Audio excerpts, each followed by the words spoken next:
La investidura fallida de Mariano Rajoy y la imagen de bloqueo que trasladaron las diferentes fuerzas políticas durante el debate de esta semana acercan la posibilidad de unas terceras elecciones, un escenario al que abocarían los partidos de la oposición por su profundo rechazo al candidato popular y que paradójicamente no tendría otro efecto que incrementar la mayoría que actualmente ostenta el PP en la Cámara. Así se deduce de la última encuesta de NC Report para La Razón, según la cual el PP reeditaría su victoria con un 34,8% de los votos y se colocaría a 61 escaños de distancia del PSOE.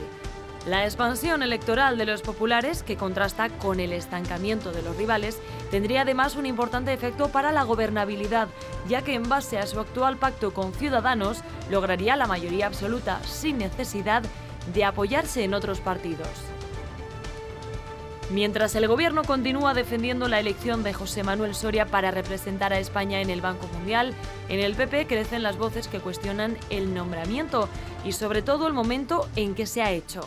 Mariano Rajoy ha insistido este lunes en que el exministro que dimitió el pasado abril por los papeles de Panamá es un funcionario que, como hacen muchos, ha participado en un concurso.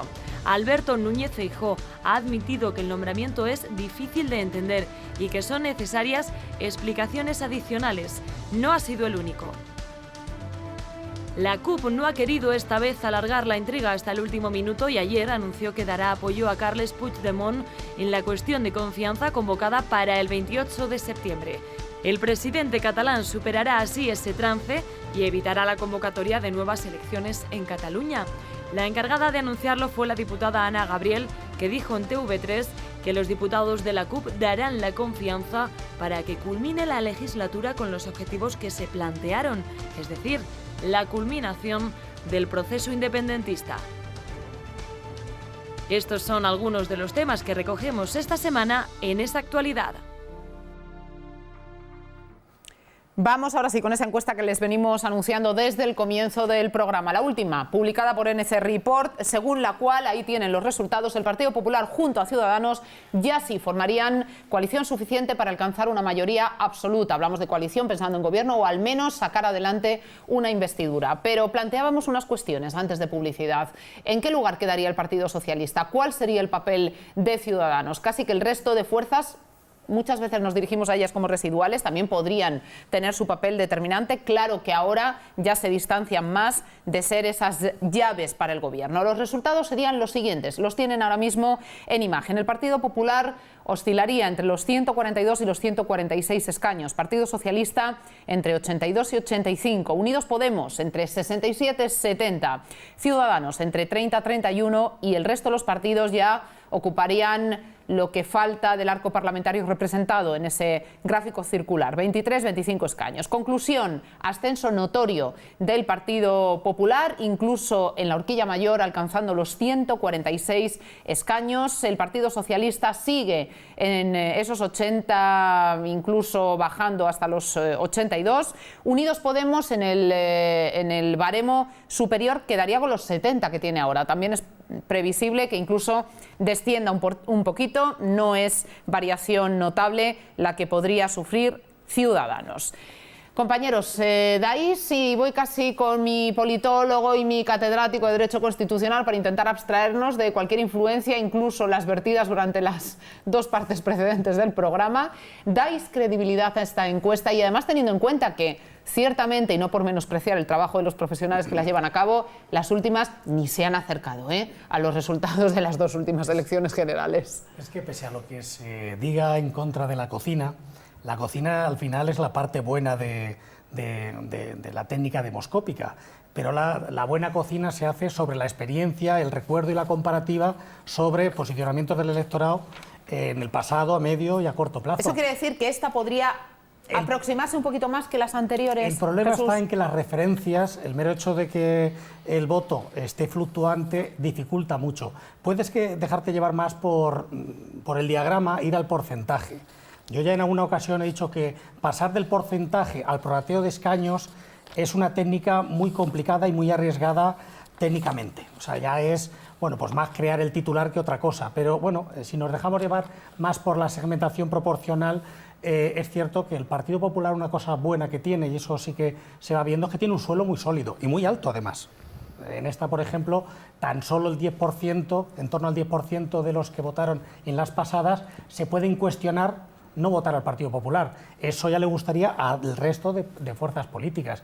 En última instancia, el porcentaje le puede beneficiar más por caída o potencial pequeña caída de todos los demás, que aunque no gane mucho más en voto ciudadano, pero el mero hecho de caer los demás en ese voto ciudadano le puede dar mejor resultado de escaños. Entonces es más una subida relativa que una subida absoluta. Y eso sí que puede ser una tendencia. Javier. Yo coincido casi por completo con ese análisis.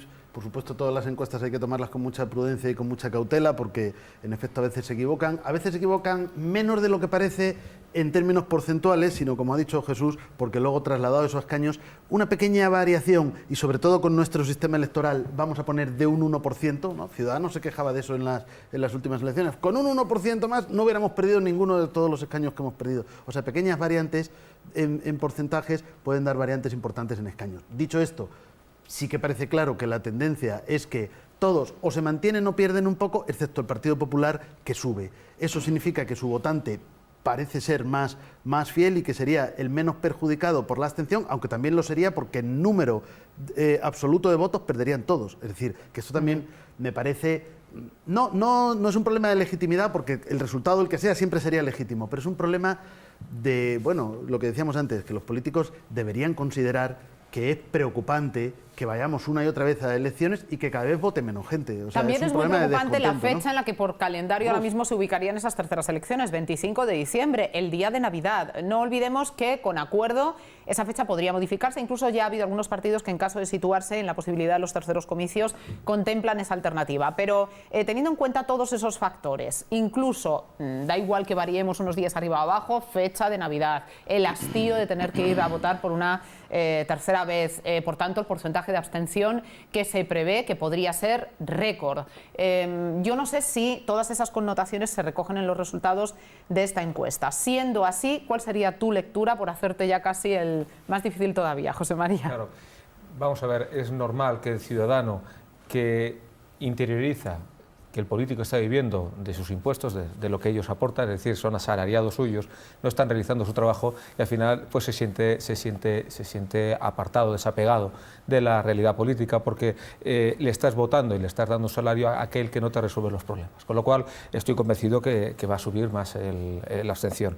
La tendencia ha sido ascendente y las siguientes elecciones con toda seguridad será muy superior a las últimas que ha habido en junio. ¿Y cómo afectaría? Si eso, ¿tú crees que los resultados irían más o menos en la línea que marca en ese report?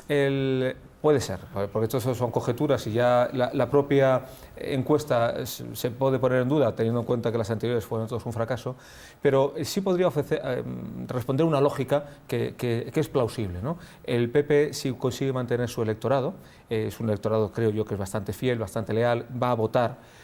Si consigue mantener ese nivel de votante, no le baja, en el momento que haya abstención por la ley DON, ellos van a subir, y en el momento que ellos suban, simplemente por la aplicación de la ley electoral, o sea, del sistema que se tiene de reparto, que no es absolutamente proporcional, sino que se va premiando a los partidos más votados, en el momento en que ellos mantengan su electorado y la abstención suba, ellos van a tener más diputados, y en consecuencia los demás, pues naturalmente, pues los van a perder. Pero sí hay una serie de elementos que yo creo que son muy significativos. El PSOE se mantiene ahí, se permanece estancado, lo cual significa que la política que el PSOE está presentando a su votante o al electorado, pues no le parece atractiva. Unidos Podemos, en el momento que está perdiendo votantes, teniendo en cuenta que Izquierda Unida tenía dos diputados, pediría 800.000 votos, eso significa que están perdiendo votantes a patadas, que están, no solamente ya que pierdan diputados, que están perdiendo votantes, lo cual, bueno, pues es muy significativo, ¿no? Y en tercer lugar, Ciudadanos. ¿Cuál es el papel que está llevando a cabo Ciudadanos? Porque para ser partido bisagra tienes que tener mucha personalidad. Si no, puedes terminar como los liberales alemanes, que en las elecciones de Mecklemburgo me parece que ha sacado menos que la NPD alemana, ha sacado un 3%, ¿no? Un partido ya que, de haber estado en gobiernos sucesivos durante un par de décadas, ahora mismo ha desaparecido. A ver, el resto, por favor, brevemente, eso sí, tenemos que hablar de Soria, que seguro vais a querer, y que, por cierto, cualquier movimiento ahora puede incidir de manera muy directa a todo lo que venimos comentando en el programa. Y ya, incluso abstrayéndonos de la idoneidad o no de las decisiones, la oportunidad en el tiempo de las mismas pueden hacer fluctuar muchísimo datos como los que estamos poniendo encima de la mesa. Esta encuesta se ha recogido antes de todo el tema Soria. Yo creo que si se repite la semana próxima es muy posible que publiquemos algunas, ya veamos cambios sustanciales. Yo creo que es un tema lo suficientemente importante. Pero venga. Bueno, volviendo al tema de la ley de D'Hondt, sí que esta encuesta, bajo mi punto de vista, refleja el hecho por el que no se va a cambiar esta ley electoral, porque sigue beneficiando tanto al Partido Popular como al PSOE, a pesar de que está perdiendo apoyos, ¿no? Entonces, cuando tú te sientes sumamente bien representado y, por otro lado, Podemos, en aquellos sitios por donde están las mareas, etcétera, también puede crecer o mantenerse, ahí tenemos la plena seguridad de que esta ley que tanto criticamos y que no es tan representativa como nos gustaría, no va a ser cambiada. Esa es otra conclusión que yo saco de aquí. Con la misma concisión que yo agradecería mucho, César. Yo creo que la encuesta esta se queda corta. El Partido Popular va a subir más de lo que dice la encuesta. Es la la tercera vez que lo digo. Y siempre que lo he dicho, he acertado. Esta encuesta se queda corta porque Ciudadanos va a bajar. Ciudadanos no puede estar haciendo de veleta, como bien ha dicho antes mi compañero. No puede estar diciendo, ahora pacto con el PSOE porque vamos a ver, y ahora pacto con el PP. No. Tienes que tener una personalidad clara y decir, vamos a ver, si estoy de acuerdo con la opinión liberal, puedo pactar con el Partido Popular y, por lo tanto, no se me pasa por la cabeza pactar con un partido que en un momento dado necesite que yo me ponga a dialogar con Podemos, cuando Podemos es comunista, es separatista, en fin. Por lo tanto, yo creo que esta encuesta se queda bastante corta. Y yo creo que, además, el tema del caso Soria, el tema de la corrupción, el tema de que Rajoy está oscurecido, culpable, tal, todo eso ya ha pasado a la historia.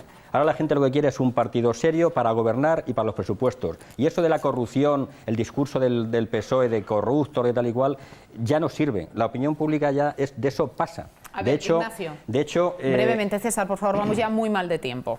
Ignacio, el Partido Socialista entre 82 85 escaños, el resto más o menos iguales, Podemos incluso descendiendo de esos 70 y por tanto ni en unión con el Partido Socialista sería necesario, salvo una confluencia de muchas otras fuerzas políticas para ser una alternativa viable y sin embargo la posibilidad de que el Partido Popular con Ciudadanos gobierne se aproxima.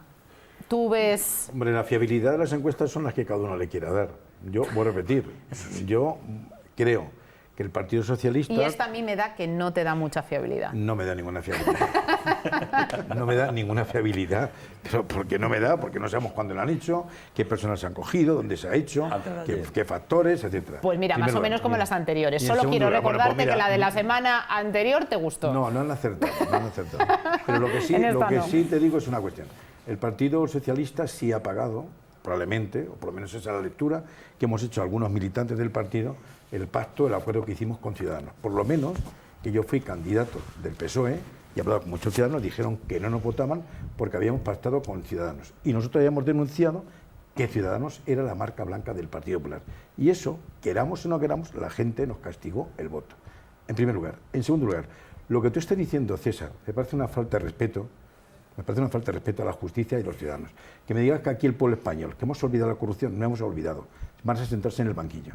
Y la corrupción, eso es un cáncer que hay que evitarlo. Y más en esas personas, que son representantes de los ciudadanos. Y me duele muchísimo que tú lo digas y lo digas públicamente. No estoy de acuerdo contigo, que es una, pero que ya políticamente ya se ha pagado, ya se ha pagado políticamente, no judicialmente. No me quieras vender la moto, que a mí no yo no voy a comprar la moto, ni yo ni la gente que nos ve. Políticamente ya se ha pasado. Judicialmente todo el mundo a la cárcel. Si han robado, a la cárcel. Un matiz. Sea del color que sea. Jesús. Yo creo que la línea que ha dicho César es cierto, que para el electorado del Partido Popular, y ahí está ese suelo tan alto, pues políticamente sí que puede estar amortizado las noticias previas como las que puedan por venir. Pero sin duda políticamente las que han habido y las que puedan venir sí que dificulta la gobernabilidad en tanto en cuanto le hace al Partido Socialista más difícil cualquier tipo de comunicación o acuerdo y al propio Ciudadanos en algunas ocasiones la fotografía incómoda. O sea, políticamente sí tiene consecuencias. El caso de Soria, pues lógicamente es un perfil que en última instancia dejó el ministerio, no porque violara flagrantemente la ley. Que te me adelantas con Soria, llevas todo el programa. Entonces, tú queriendo hablar de Soria. Vamos a hablar de Soria, pero entonces vamos a introducir el tema como merece. Un punto y seguido. Jesús, discúlpame, efectivamente. A lo largo de la semana centraba la atención la división interna entre el propio Partido Popular, el Gobierno y algunos miembros de la formación azul por la decisión de proponer a Soria para el Banco Mundial. Finalmente hemos conocido su dimisión. Escuchen. José Manuel Soria renuncia a su puesto en el Banco Mundial. A través de una carta enviada al secretario de Estado de Economía, el exministro de Industria ha rechazado su nombramiento. Así, el PP zanja la polémica que comenzó el viernes. Una decisión que se produce, según Soria, por la desproporcionada utilización política que se ha hecho de su designación, a pesar de no estar imputado, investigado, condenado o inhabilitado. Una renuncia que llega justo en el mismo día en el que Unidos Podemos y el Partido Socialista han registrado una solicitud conjunta en el Congreso de los Diputados para pedir explicaciones a Luis de Guindos sobre el nuevo cargo de Soria. El señor de Guindos se cree que este es el Parlamento en el que ellos tenían mayoría absoluta. Que aquí somos la mayoría los que decimos cuándo, cómo y para qué se viene. El Gobierno en funciones ha vuelto a engañar a los españoles y ha vuelto a decir que la plaza para la que nombraban, en realidad con la que recompensaban al exministro Soria de los papeles de Panamá, era una plaza que había sido publicada y que era para funcionarios. Resulta que ni pública ni para funcionarios. Como van demasiadas mentiras en el caso de Soria y como nos parece que esto es una recompensa para alguien que no se merece la menor recompensa, hemos pedido, vamos a exigir que el ministro en funciones de Guindos pueda acudir al Congreso y nos pueda explicar por qué nos ha mentido. Con esta renuncia, el Partido Popular pretende diluir en lo posible esta petición y la de otros grupos parlamentarios para que el ministro de Economía comparezca en el Congreso para dar cuenta del nombramiento de Soria. Sin embargo, prontito tuvimos ya el candidato que se postulaba a sustituir ese polémico nombramiento, Jiménez Latorre. Tras la renuncia de José Manuel Soria, el Gobierno ha propuesto al exsecretario de Estado de Economía, Fernando Jiménez Latorre, como candidato para ocupar el puesto de director ejecutivo del Banco Mundial. La Comisión de Evaluación de Candidaturas a las Instituciones Financieras Internacionales ha sido la encargada de designar a Latorre en función de su currículum, el segundo mejor tras el de Soria. Según el Gobierno, a la hora de realizar esta selección se utiliza el criterio de idoneidad y el historial de servicio público de los candidatos, así como la experiencia en las materias que corresponden. Precisamente Jiménez Latorre había sido seleccionado como director alterno en el Fondo Monetario Internacional. Actualmente ocupa el puesto de director ejecutivo del FMI dentro de la silla rotatoria que España comparte con Colombia, Costa Rica, Salvador, Guatemala, Honduras, México y Venezuela. Al igual que sucedió con Soria, Latorre ha sido propuesto para ocupar el puesto de director ejecutivo del Banco Mundial para el periodo comprendido entre el 1 de noviembre de este año y el 31 de octubre de 2018. Con esta propuesta queda vacante el puesto para representar a España como director alterno en el FMI. Según fuentes del Ministerio de Economía, este cargo se cubrirá en las próximas semanas con la elección de un candidato entre los que se han presentado para este destino. A ver, por favor, silencio, que continúan las polémicas, incluso la tertulia durante el bloque publicitario. Vamos a guardar el orden. Efectivamente, no ha faltado la polémica. Quizá, no sé si coincidís conmigo, compañeros, no tanto por la elección del candidato y, como decía, su idoneidad. Yo no sé si incluso es políticamente correcto el afirmar que se trataba de uno de los profesionales aptos para el lugar y para el cargo que tenía que ocupar en base a las distintas atribuciones que iba a tener que asumir. Quizá en el momento en el que se ha producido no era el perfecto. ¿Es vuestra versión o por qué se ha liado la que se ha liado? Antonio. Yo sinceramente creo que no es solo una cuestión estética y de oportunidad. La mona, aunque se vista de seda, mona se queda. Y esto lo que demuestra es ese reflujo paternalista que tiene este tipo estas personas que están gobernando en estos momentos, decir, bueno, al cabo de 4 meses a una persona que ha tenido que dimitir porque ha mentido, porque no ha sabido dar información, bueno, pues esto ya está olvidado y lo ponemos. Y eso sencillamente no es una cuestión de oportunidad.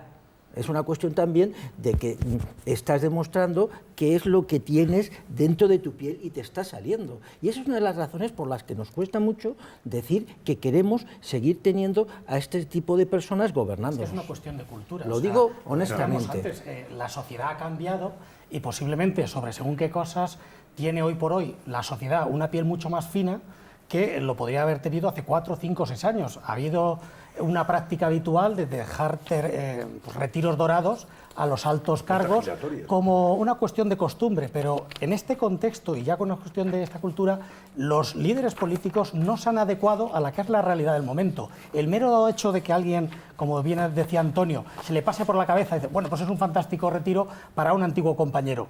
Pues no, no son los momentos, no es la España posiblemente en la que ellos han socializado políticamente. Y ese no saber adecuarse a la realidad de la sociedad española es lo que ha generado un caso. Y es una cuestión que genera pues un problema de disonancia entre la cultura política de nuestros líderes y la cultura política de los españoles. José María Ruiz creo que asentía en cuanto a la posición de Antonio Peñalver. Estáis divididos, ¿no? José María. Claro, yo es que, vamos a ver, me parece que la primera intervención que me dijiste, no, caso Soria no lo trates, es verdad, claro, es verdad. Vamos a ver, yo es que coincido con Antonio. El problema, yo no sé si Soria, pues no lo sé, pero no he visto su currículum, pero vamos a partir de que tiene razón, lo que está diciendo su currículum es idóneo, teniendo en cuenta los demás personas que se postulaban, ¿no? Pero, demonios, el señor Soria ha tenido que dimitir porque no dijo la verdad sobre los papeles de Panamá. Yo no voy a decir ni que la empresa que tenían ahí puesta fuese una empresa que defraudara impuestos, ni voy a decir que el señor Soria hizo unas declaraciones a sabiendas de que estaba intentando proteger algún patrimonio que hubiese conseguido de una forma fraudulenta. No digo eso, solamente digo que el señor Soria hizo el ridículo. Hizo el ridículo porque ni él tiene conocimiento del propio patrimonio del que dispone. Es en el mejor de los casos. Si no lo sabía y se lo cayó. Al salir esos documentos lo negó más de 3 veces. Más de 3 veces. Y al final tuvo que terminar dimitiendo porque estaba en evidencia. Bien, bueno, pues este señor ha metido la pata. ¿Por qué ha metido la pata? Muy bien, pues el señor dimite o se le hace dimitir y se va. Lo que no puede ser es que a los 4 meses a ese señor se le postule en un puesto tan importante como es un director ejecutivo del Banco Mundial. O sea, ese es el problema que para mí lo que pone de relieve es que en el PP no ha habido tantos cambios y que si al final va a terminar todo exactamente igual que como comenzó toda esta historia, porque Ciudadanos y Podemos han salido del fracaso del PP y del PSOE, de los dos, pues apague, vámonos. Bueno, yo creo que, coincido con las opiniones que hemos escuchado en un punto. Es una torpeza política mayúscula el proponer a una persona en estas condiciones, en esta situación y en este contexto social, como muy bien ha dicho Jesús, porque esto basta retrotraerse unos pocos años para encontrar ejemplos muchísimo más sangrantes. A lo mejor es una torpeza.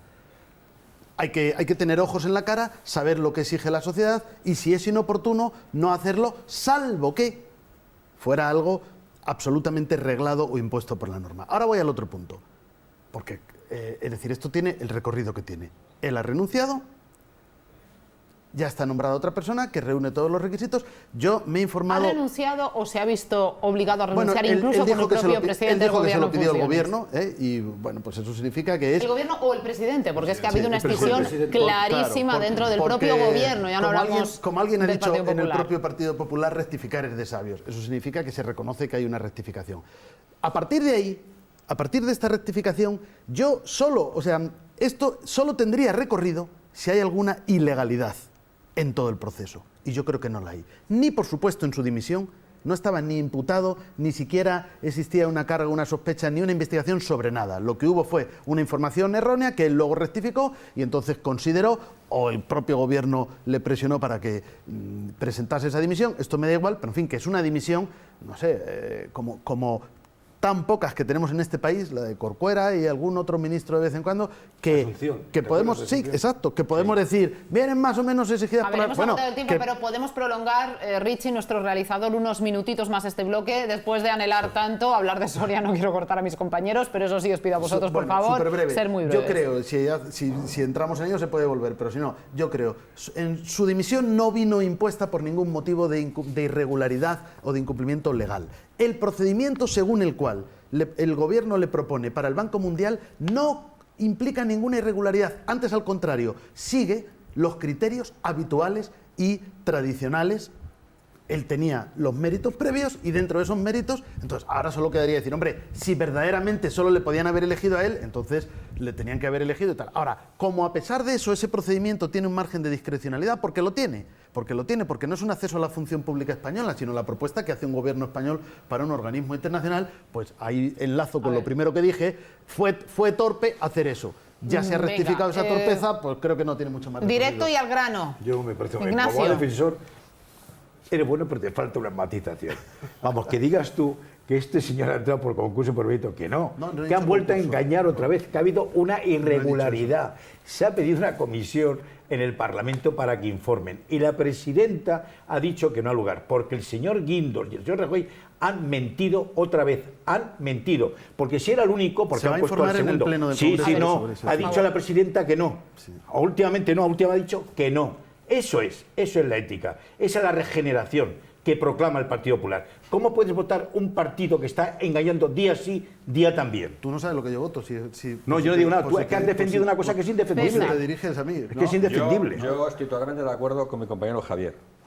Totalmente de acuerdo.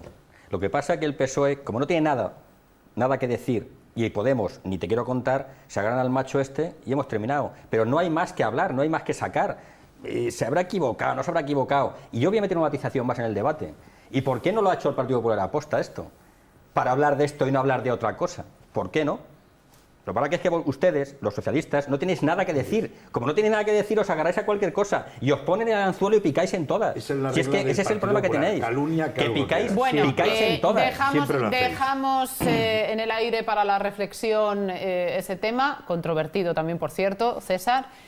Y retomamos otros asuntos, eso sí, yéndonos ya a Cataluña, algunas carmenadas que no nos van a faltar como capítulo de la semana. Y recuerden, un acto importante que va a tener lugar, una actividad a compartir con ustedes el próximo domingo día 18 a instancia de la asociación Down Toledo. Todo esto en la recta final de esa actualidad que se va a iniciar en unos instantes. Hasta ahora.